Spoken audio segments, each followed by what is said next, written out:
Good morning, students.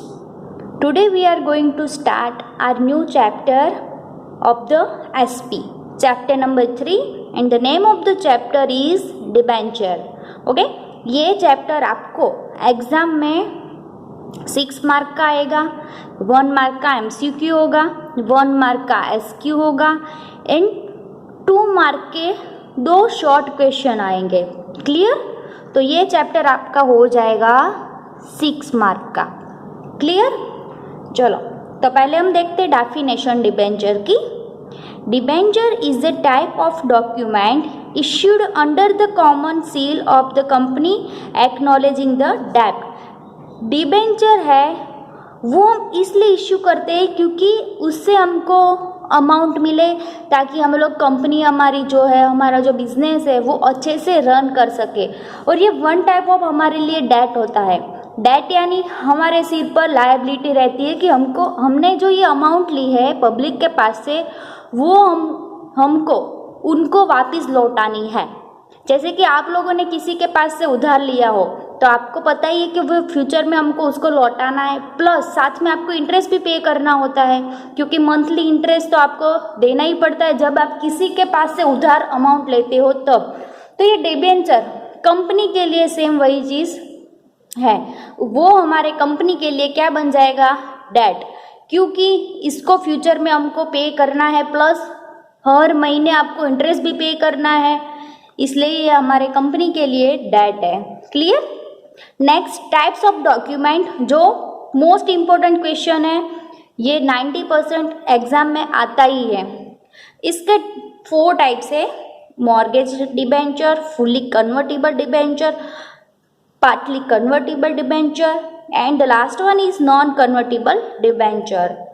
ये 1 mark में भी क्वेश्चन आता है तो उसमें आपको सिर्फ चारों टाइप से स्टेट करने हैं. अगर 2 मार्क में आया तो फिर आपको अंदर जाके एक्सप्लेन करना पड़ेगा. Clear?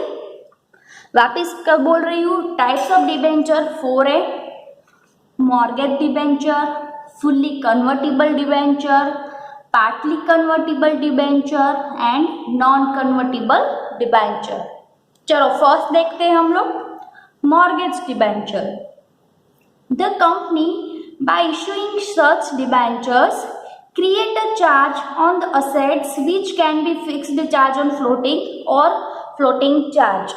At the time of liquidation, the debenture holders have the first right on the assets of the company. यानी मॉर्गेज डिबेंचर, आपको पता ही है कि हम लोग मॉर्गेज लोन लेते हैं. लोन में आप लोगों ने सुना ही होगा कि मॉर्गेज लोन आती है. तो मॉर्गेज इट मीन्स कि आपको जब लोन लेनी है तो उसके सामने आपको कुछ गिरवी रखना पड़ेगा. जैसे कि कोई भी असेट्स ले लो, आपका होम हो सकता है, आपकी लैंड, आपका गोल्ड, कुछ भी आपको सामने रखना पड़ेगा, तभी सामने वाला है वो आपको पैसा देगा. क्लियर? तो उसको हम क्या बोलेंगे, मॉर्गेज लोन. सेम वही डिबेंचर आएगा कि आपको अगर पैसा चाहिए कंपनी के लिए, पब्लिक के पास से पैसा चाहिए, तो आपको अपनी कंपनी की कोई भी असेट से वो आपको मॉर्गेज यानी गिरवी रखनी पड़ेगी, उसके सामने पब्लिक आपको पैसा देगा. और पब्लिक ना हो तो कोई ऐसी बड़ी सी फॉर्म होगी तो वो देगा. लेकिन ये इसलिए हम लोग असेट्स गिरवी पे रखते हैं ताकि सामने वाले को कोई भी डाउट ना रहे या फिर कोई भी उसको ऐसा अनसिक्योर फील ना हो कि हमने जो पैसा दिया है वो डूब जाएगा, कोई अनसिक्योरिटी ना हो. इसीलिए हम लोगों को कोई असेट्स गिरवी रखनी पड़ती है और उसके सामने वो हमको पैसा देगा. क्लियर? कोई आपके पास आया, आपको बोल रहा है कि आपको 50 लाख उसको देना है. जैसे कि मैं आ गई, चलो मैं आई आपके पास और मैंने बोला कि 50 लाख मुझे दे दो, तो आप ऐसे ही थोड़ी ना दे दोगे. आपको ऐसा भी अंदर अनसिक्योरिटी फील होगी कि शायद ये पैसे लेकर भाग जाए. तो उसके लिए आप मुझे बोलोगे कि आपकी कोई भी ऐसी असेट्स हो वो 50 लाख की अमाउंट वाली होनी चाहिए, तो वो असेट्स मैं आपके सामने गिरवी पर रखूंगी. यानी जैसे कि मेरा होम है तो उसके सारे जो डॉक्यूमेंट्स है वो मैं आपको दे दूंगी, ताकि अगर 50 लाख मैं आपको ना दे पाई तो आप मेरा हाउस जो है वो सेल कर सके और आपका जो 50 लाख है वो आप कलेक्ट कर सको. इसीलिए गिरवी पर रखनी पड़ती है कोई भी असेट्स. यही सेम चीज होती है कंपनी के अंदर भी। ओके, आपको अमाउंट चाहिए तो आपकी कंपनी की कोई भी असेट्स है वो गिरवी पर रखनी पड़ेगी यानी मॉर्गेज, और उसके सामने वो आपको पैसा देगा, तो वो हो जाएगा हमारा मॉर्गेज डिबेंचर। नेक्स्ट है fully convertible debenture. In accordance with the government with debenture holder, in accordance with the agreement with debenture holders on completion of the specified time period, these debentures are converted into equity share। यानी कुछ ऐसे debentures होते हैं जो debenture है, date है हमारे लिए, लेकिन कुछ स्पेसिफाइड टाइम के बाद ये कंपनी ने डिसाइड किया होता है कि after 2 year, after 5 year, after 6 month, वो स्पेसिफाइड टाइम के बाद आपका जो डिबेंचर है वो इक्विटी शेयर में कन्वर्ट हो जाएगा। आपको बताइए इक्विटी शेयर हम किसको बोलते हैं? इक्विटी शेयर होल्डर जो है वो कंपनी का ओनर बोला जाता है, पता है ना। सबसे लास्ट में अगर कंपनी का लिक्विडेशन हुआ तो सबसे लास्ट में इक्विटी शेयर होल्डर को अमाउंट मिलती है, अगर बचा तो। लिक्विडेशन करने के बाद यानी कंपनी बंद करने के बाद फिर भी कुछ अमाउंट बचती है तभी इक्विटी शेयर होल्डर को वो दी जाती है, अदरवाइज इक्विटी शेयर होल्डर को कुछ नहीं मिलता है, प्रेफरेंस शेयर होल्डर को पहले मिलता है। और डिबेंचर है जो हमारा डेट है, तो प्रेफरेंस शेयर होल्डर के पहले डिबेंचर होल्डर जो होता है उसको हमको पैसा देना पड़ता है, उसके बाद प्रेफरेंस शेयर होल्डर को, और लास्ट में फिर भी पैसा बचता है तो हम किसको देंगे? इक्विटी शेयर होल्डर को। क्लियर? ये इस साल 1 मार्क में क्वेश्चन आया था कि फुल्ली कन्वर्टिबल डिबेंचर किसको बोलेंगे, तो उसमें लिखना है कि कोई स्पेसिफाइड टाइम के पीरियड के बाद आपके जो डिबेंचर है वो इक्विटी शेयर में कन्वर्ट हो जाते हैं, उसको हम क्या बोलेंगे? Fully convertible debenture. क्लियर? चलो next, company gives 2 options to holders to redeem the debenture. यानी कंपनी 2 ऑप्शन देती है जो होल्डर, डिबेंचर होल्डर होता है उसको। पहला क्या ऑप्शन है?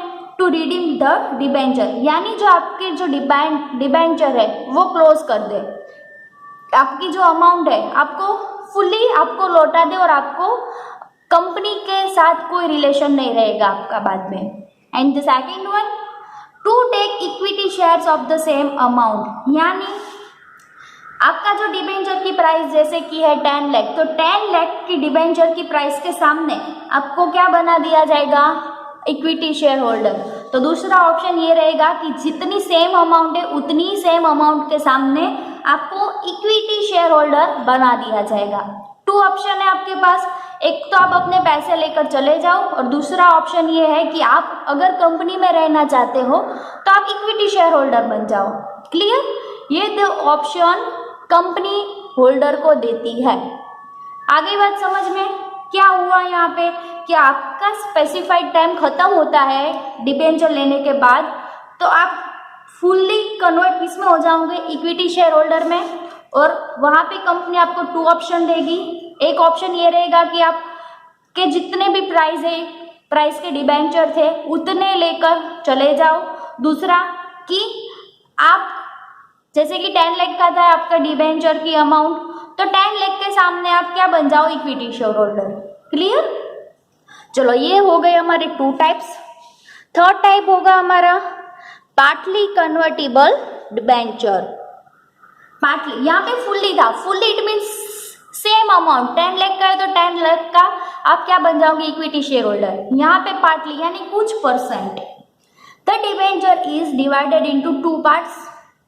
One part is fully convertible and the second part is non convertible। 2 type में डिविडेंड है वो आपको दिया जाता है, डिविडेंड है डिबेंचर। एक तो आप फुल्ली कन्वर्ट हो जाते हो यानी फुल्ली आप शेयर होल्डर बन जाओगे, equity share holder. And the second one is कुछ नहीं होगा वहां पे, नॉन कन्वर्टिबल यानी जो डिबेंचर है उसके पैसे लेकर आप चले जाओ। 2 टाइप हो गए। Equity shares are issued against the convertible part while the non-convertible part is redeemed।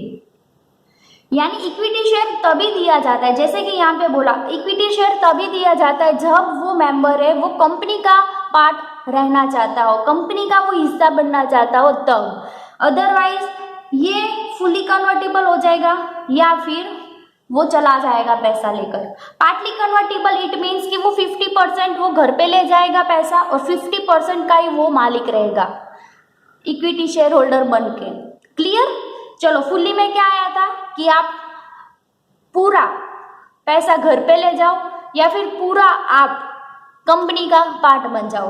Partly में क्या आएगा, 10 लाख का था डिबेंचर तो 5 लाख आप घर पे ले जा रहे हो और 5 लाख का आप इक्विटी शेयर होल्डर बन जा रहे हो। क्लियर?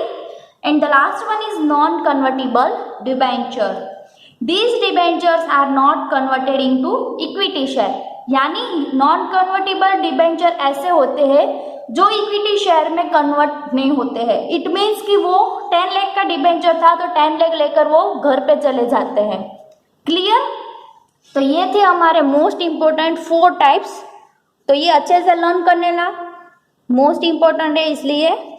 चलो नेक्स्ट क्वेश्चन है हमारा procedure of issue of debentures, जो कि आएगा आपके 2 मार्क में, क्योंकि इस चैप्टर में से मैक्सिमम 2 मार्क का ही क्वेश्चन आएगा और 1 मार्क का, उससे ज़्यादा नहीं। तो 1 मार्क में तो आपको ऐसी डेफिनेशन या फिर टाइप्स ऐसे कुछ पूछा जाएगा, प्रोसीजर नहीं पूछेंगे क्योंकि प्रोसीजर बहुत ही लंबी होती है, इसलिए 1 मार्क में वो नहीं आएगी, ये 2 मार्क में ही आएगी। ओके, चलो डिबेंचर इश्यू करने की प्रोसीजर क्या है। First, resolution by board of director, यानी पहले आपको बोर्ड ऑफ डायरेक्टर की मंजूरी तो लेनी पड़ेगी, उसके बाद जो सेक्रेटरी है वो डिबेंचर इश्यू कर सकता है, अदरवाइज नहीं। जैसे कि आपको क्लासरूम से बाहर जाना है तो पहले आपको टीचर की परमिशन लेनी पड़ेगी, उसके बाद ही जा सकते हो। सेम वैसा सेक्रेटरी को कुछ भी करना हो तो पहले उसको बोर्ड ऑफ डायरेक्टर को पूछना पड़ता है, उसके बाद वो इश्यू कर सकता है डिबेंचर। चलो उसमें क्या आएगा, first company has to studied about articles and then a resolution is passed in the meeting of board of director to issue debenture. पहले कंपनी को क्या करना पड़ता है, आर्टिकल्स के बारे में स्टडी करनी पड़ती है कि आप डिबेंचर कैसे इश्यू कर सकते हो। वो स्टडी करने के बाद आपको बोर्ड ऑफ डायरेक्टर की जो मीटिंग होती है उसमें रिजोल्यूशन पास करना पड़ता है डिबेंचर इश्यू करने के लिए। क्लियर? इट मीन्स कि पहले आपको स्टडी करनी है कि डिबेंचर कैसे इश्यू किया जाता है, कितनी अमाउंट का होना चाहिए, उसके ऊपर आपको कितना डिविडेंड पे करना पड़ेगा, वो सब कुछ। क्योंकि जब भी आप कुछ उधार लेना चाहते हो, क्रेडिट पे लेना चाहते हो, तो पहले आप 10 बार सोचते हो, क्योंकि आप जितनी अमाउंट का लेते हो उतनी अमाउंट के कुछ परसेंटेज आपको हर महीने पे करने होते हैं। जैसे कि मैंने 1 लाख की लोन ली तो उसके ऊपर 6% मुझे हर महीने पे करना पड़ेगा इंटरेस्ट, तो मैं 2 बार सोचूंगी, क्योंकि ये इंटरेस्ट पे इंटरेस्ट जब होता है ना, आप पे नहीं कर सकते हो तो ये अमाउंट बहुत ही बढ़ जाती है। इसीलिए कंपनी भी एक बार स्टडी करेगी और फिर बोर्ड ऑफ डायरेक्टर की मीटिंग में वो रिजोल्यूशन पास करेगी। A decision is taken amount of total issue, यानी डिसीजन में क्या लिया जाता है कि इश्यू करते हैं, कितनी अमाउंट का इश्यू करते हैं, रेट ऑफ इंटरेस्ट क्या रहेगा, पेमेंट ऑफ इंटर यानी पेमेंट कैसे करेंगे, एंड द कंडीशंस, कौन कौन सी कंडीशन रहेगी, यानी कन्वर्टेबल है, नॉन कन्वर्टेबल, मॉर्गेज वाले हैं, कौन कौन से है, कैसी कंडीशन है उनकी, कितना टाइम पे वो आपको कन्वर्ट करना पड़ेगा या फिर उसका इंटरेस्ट कैसा रहेगा, वो सारी जो टाइप्स बोले ना, वो कि वो जो बोर्ड ऑफ डायरेक्टर की मीटिंग होती है उसमें ये सारे इन चीज़ों के बारे में डिसीजन लिया जाता है। तो ये था फर्स्ट हमारा resolution by board of director. पहले परमिशन लेंगे उसके बाद आगे बढ़ेंगे। चलो second, resolution bye general meeting of the company. For issue of debentures, a resolution is passed in the general meeting of the company. General meeting में क्या होता है, लास्ट में देखो यहाँ पे क्या था, फर्स्ट में सिर्फ और सिर्फ बोर्ड ऑफ डायरेक्टर की मीटिंग थी, लेकिन इधर क्या आएगा, जनरल मीटिंग। इट मीन्स कि वहाँ पे सेक्रेटरी होगा, बोर्ड ऑफ डायरेक्टर हो गए, मैनेजर्स हो गए, शेयर होल्डर्स हो गए, सभी लोगों की मीटिंग होगी, क्योंकि ये कंपनी के लिए डेट है, डिबेंचर कंपनी के लिए डेट है, इसीलिए सब लोग मिलके डिसीजन लेते हैं। यहाँ पे बोर्ड ऑफ डायरेक्टर ने अगर हाँ बोल दिया कि ओके चलो हम लोग डिबेंचर इश्यू करना चाहते हैं, उसके बाद ये जनरल मीटिंग बुलाई जाती है। अगर बोर्ड ऑफ डायरेक्टर ने मना कर दिया तो फिर जनरल मीटिंग नहीं बुलाते हैं। थर्ड वन है परमिशन ऑफ सेबी। जैसे कि आप लोग पिकनिक जाना चाहते हो तो पहले आप लोगों ने ग्रुप में डिसाइड किया कि चलो हम लोग ऐसा करते हैं, फिर आपने टीचर को बोला, टीचर ने अगर हाँ बोली तो फिर बात आगे प्रिंसिपल तक जाएगी।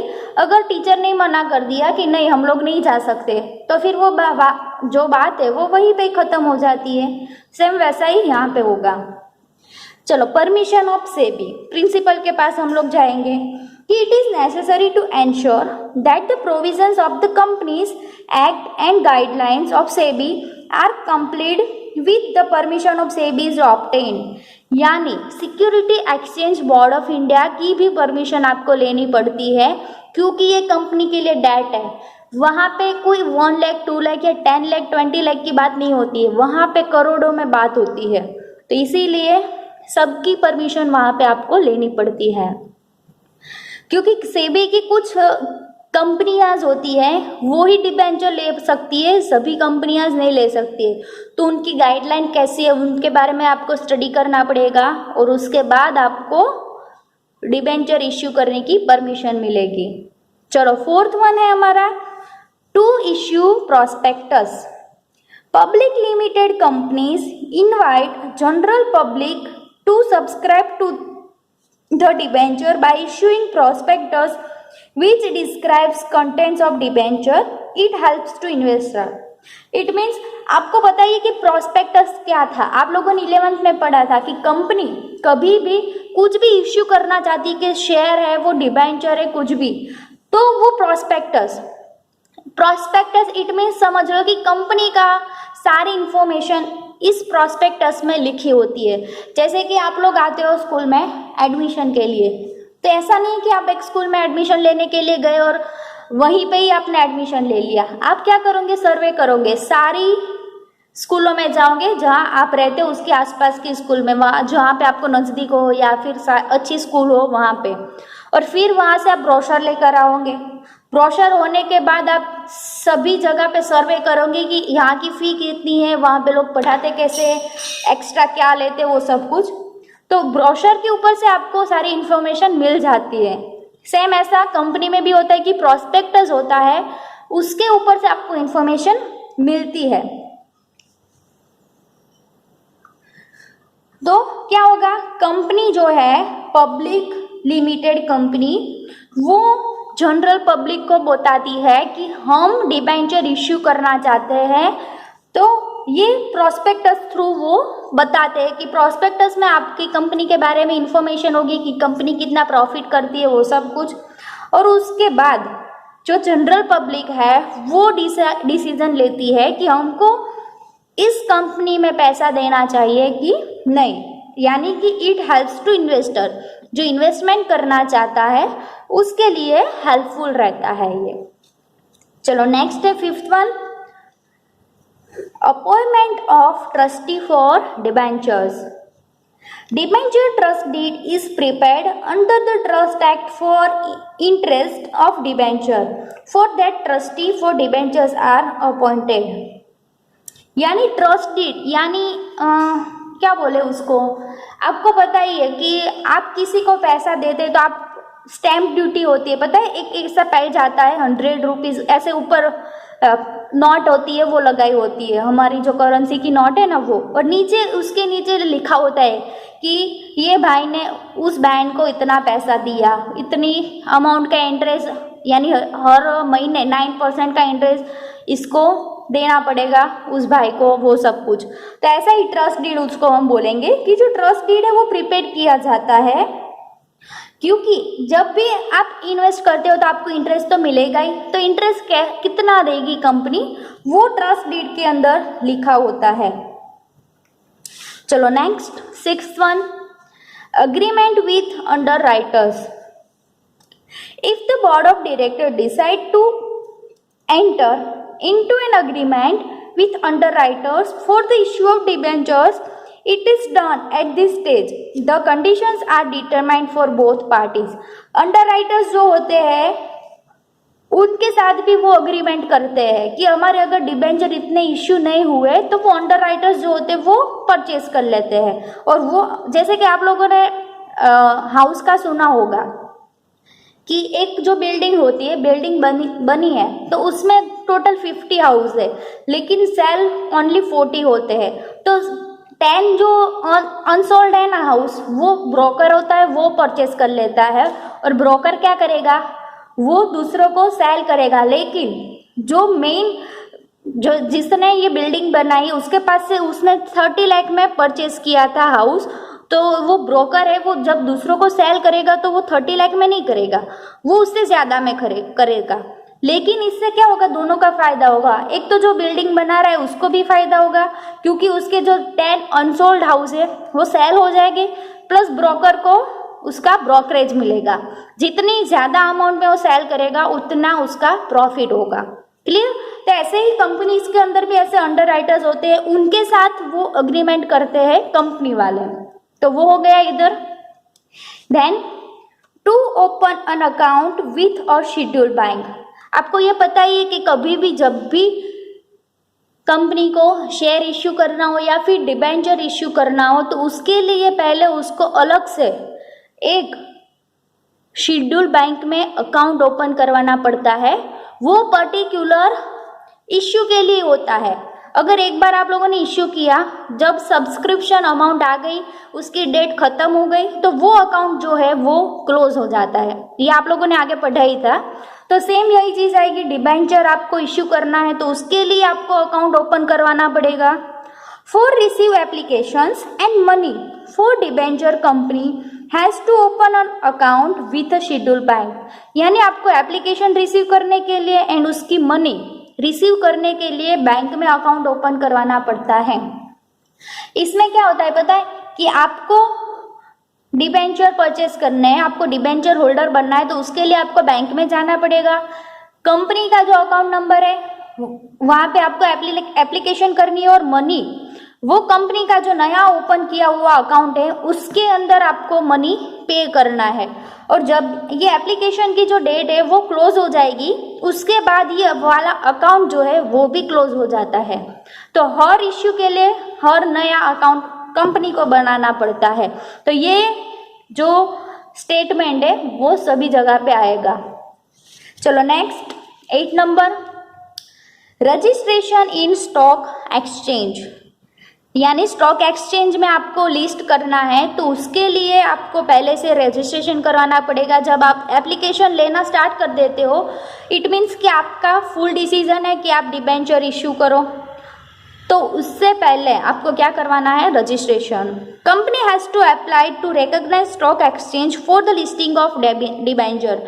यानी जो रिकॉग्नाइज स्टॉक एक्सचेंज है उसमें आपको अपने डिबेंचर लिस्ट करने हैं तो उसके लिए आपको क्या करना पड़ेगा, अप्लाई करना पड़ेगा। जैसे कि एप्लीकेशन करते हैं ना, जैसे कि आपको स्कूल में एडमिशन चाहे तो आपको एप्लीकेशन देनी पड़ेगी अगर हाफ ईयर में आ रहे हो तो, सेम वैसा कि आपको लिस्ट करने हैं अपने डिबेंचर तो कंपनी को अप्लाई करना पड़ेगा रिकॉग्नाइज स्टॉक एक्सचेंज में।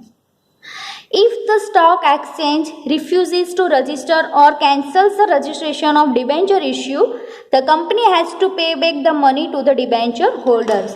यानी स्टॉक एक्सचेंज है वो आपको मना कर देते हैं कि हम आपके डिबेंचर्स लिस्ट नहीं करेंगे, तो फिर आपके पास कोई ऑप्शन ही नहीं है।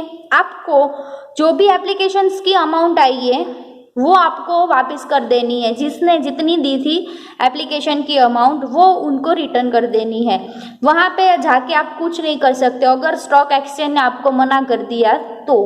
Okay, 9th one, to prepare allotment register for debentures security prepare a register on basis of application received. यानी अगर रिफ्यूज नहीं हुआ, यानी आपके जो स्टॉक एक्सचेंज था उसके ऊपर आपके डिबेंचर्स है वो लिस्ट हो गए, फिर क्या वो करोगे आप लोग, जैसे कि आपको ज़रूरत थी 10 लाख रुपीज़ की लेकिन आपके पास एप्लीकेशन आई है 20 लाख की, तो आपको क्या करना पड़ेगा, 10 लाख जो एक्स्ट्रा है वो रिटर्न करना पड़ेगा और उसके बाद अलॉटमेंट करोगे आप।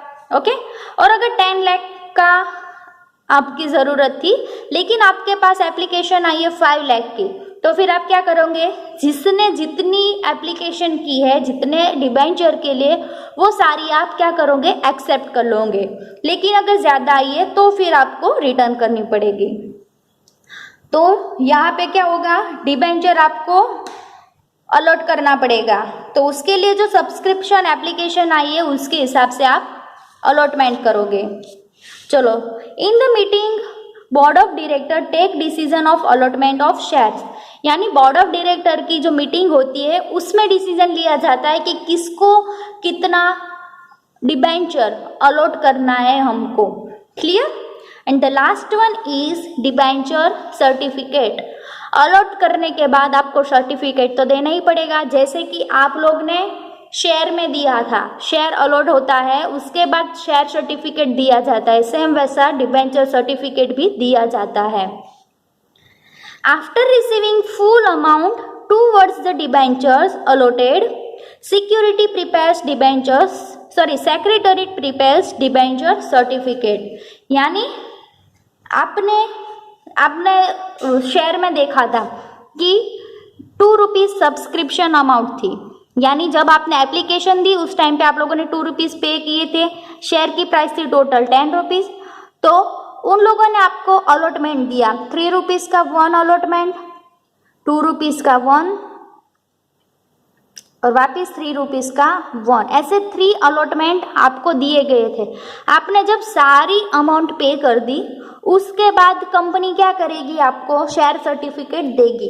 सेम वैसा ही यहाँ पे डिबेंचर में होगा कि जब डिबेंचर की आपने एप्लीकेशन दी होगी तो उस टाइम पे आप लोगों ने 2 रुपीज़ सब्सक्रिप्शन के पे किए होंगे, फिर 3 रुपीज़ फर्स्ट अलॉटमेंट के, 2 रुपीज़ सेकेंड अलॉटमेंट के एंड 3 रुपीज़ थर्ड अलॉटमेंट के, ऐसे टोटल होके आपके 10 रुपीज़ का डिबेंचर बन जाता है। और उसके बाद जब आपने सारी अमाउंट पे कर दोगे उसके बाद सेक्रेटरी क्या करेगा, डिबेंचर सर्टिफिकेट बनाएगा। जैसे कि स्कूल में आप लोगों ने सारी फीस पे कर दी, उसके बाद स्कूल आपको रिजल्ट देती है, सेम वैसा कंपनी में भी होगा। अगर आप लोगों ने फ़ी नहीं पे की होगी सारी फ़ी, तो फिर स्कूल आपको सर्टिफिकेट यानी आपकी जो मार्कशीट है वो आपको नहीं देती है। सेम चीज़ यहाँ पे। तो ये हो गई हमारी procedure of issue of debentures. Clear? उसमें 10 दी है।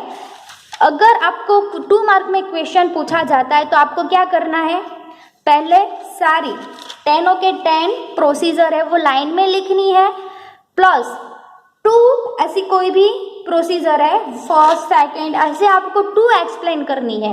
10 के 10 आपको लिखनी तो कंपलसरी है, लेकिन उसके बाद आपको एक्सप्लेन 2 करनी है, ओनली 2। क्लियर? तो यहाँ तक ये हमारा लेक्चर हम लोग रखते हैं।